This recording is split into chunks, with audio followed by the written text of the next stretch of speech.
ladies and gentlemen, when you look at old episodes of the Night Gallery, there's a lot of familiar faces, a lot of up-and-coming actors, a lot of actually Oscar winners, Emmy winners, all kind of great performers. Now, a lot of people don't know this. Mark Hamill got a very small part in the Night Gallery, which didn't amount to much, but it gave a lot of face recognition for his future TV and movie work. Now, Joel Grey was in there as well, before around the same time as Cabaret. And the third that really stands out for me, of all people, is the muse of Woody Allen and Diane Keaton. Now, you're saying to yourself, what is Diane Keaton doing in a Rod Serling, Jack Laird, telly an anthology like horror thriller? Well, she was doing a lot of TV work at the time. She was on Broadway for a little while in Hair and Played Again Sam, which of course she did with Woody Allen. But she was doing TV at the time. According to several published reports, she was doing a weird group of TV work.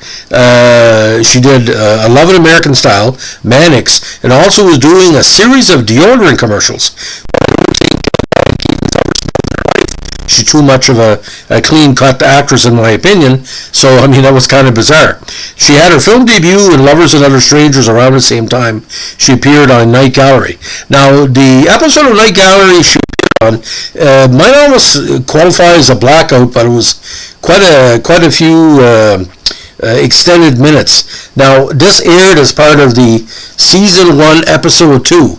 It's called Room with a View, not to be confused again with a Merchant Ivory film of the same name. That's a period piece. Now, by Harold Dresner, directed by Gerald Friedman, with Joseph Wiseman as the lead actor Jacob Bauman, Diane Keaton as his nurse Frances Devins, Angela Tompkins as Jacob's wife Lila, and of course the underrated Larry Watson as his chauffeur.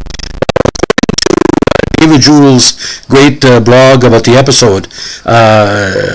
Bauman is a bedridden invalid, played largely as a stereotype of the late middle-aged Jewish man. Now, Eugene Levy comes to mind, said Dithers, did you dive or did you flew? So it's kind of that sarcastic, which was very common back in the day, the sarcastic 35 to 50 middle-aged man. Now, he's an invalid. Now, through his bedroom window, with his ever-present binoculars, he spies two young lovers kissing by a car.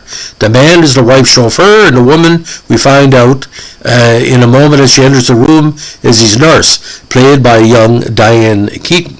This is one of the very first, again, film or TV roles for Keaton, and she plays a character kind of like an Annie Hall, but like a younger version. Optimistic, friendly, flighty, and a little bit too trusting.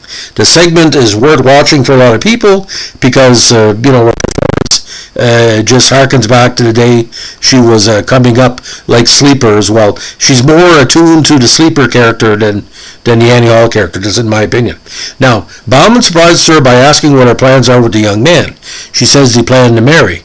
Bauman does suspect his much younger wife is also chauffeur, and we then see from his binoculars point of view that his wife is touching the bare chest of the driver, and Keaton does confess her tendency to fly into jealous rages by recounting a time when she caught her chauffeur's boyfriend kissing another woman in a bar, and she bet the woman up, which or projected that. Bauman then sees his wife and his chauffeur climb a flight of stairs together, which is the building where the chauffeur resides. Inside a window, we see them kissing. Bauman gives his nurse a gun and asks him to have the chauffeur look it over to make sure it works. Okay. Yeah. Why don't you go surprise him, he suggests. She does, and we hear shots fired. A servant enters with Bauman's breakfast and offers to butter his toast. He refuses, saying there's still things I can do for myself. Now, at the ending of this episode, or blackout, more tuned Alfred will write something like this, but it works because basically it was a Christmas episode, and around Christmas time, back in the day with these anthologies, there would be sort of like a lighthearted, not say cruel thing, but with these anthologies or whatever, they like that little, the little snap twist, right? But Diane Keaton is very luminous in this. She she's quite a character she plays. See, Diane Keaton and Annie Hall is pretty well the same thing. So in every movie she plays, she's optimistic, not say ultra feminist, but a very feminist type character. And we find out the hard way she can take care of herself, and she takes care of herself and her boss's dirty business, the ideal nurse, of course, where the nurse takes on the burdens of the patient, which is the subtext that nobody's really talked about. But I wonder if Eugene Levy probably based that Jewish character on characters he saw like this, because if Eugene Levy redid the episode playing it as Sid Dithers, I don't think you would watch it with a straight face. But Mr. Wiseman is a very, very good actor, well noted through the years, and he makes it work. But if that was a comedic actor, like someone with a comedic background, like any of the SCTV cast, it wouldn't work. But Frances Nevins, great name for a nurse, by the way. Whoever, and by the way, Frances, probably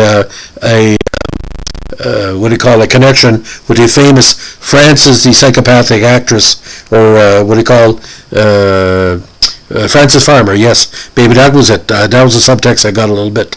I'll let you decide. By the way, don't forget to like, comment, and subscribe if you like our Night Gallery podcast. We have about 3 dozen podcasts or more just on Night Gallery. Not the full episodes, but the individual, full episodes. We do the portions of the episodes. And I wonder as well who recruited these people. NBC Universal probably had a whole bunch of actors to work with. Surprising Harrison Ford didn't show up. Surprising, Gary Cole, people like that. Maybe Gary Cole's a little bit too young. But seeing Mark Hamill in the previous episode, but you had standbys as well. Ross Martin was there for a couple of episodes. Rennie Auberjonois, people like that. So some of the best character actors. And Diane Keaton has always been a character actor. She was trained, not saying the method, but something close to it. If you ever read her Wikipedia, you know what I'm talking about. Again, Diane Keaton in the Night Gallery. I give the episode 2.5 out of 4, but Diane Keaton, big 3.5 out of 4, because she perfected Annie Hall somewhat through the presentation of the character, and she's playing herself here, but a little bit of naughtiness, as we like to say. Thanks for listening. Bye.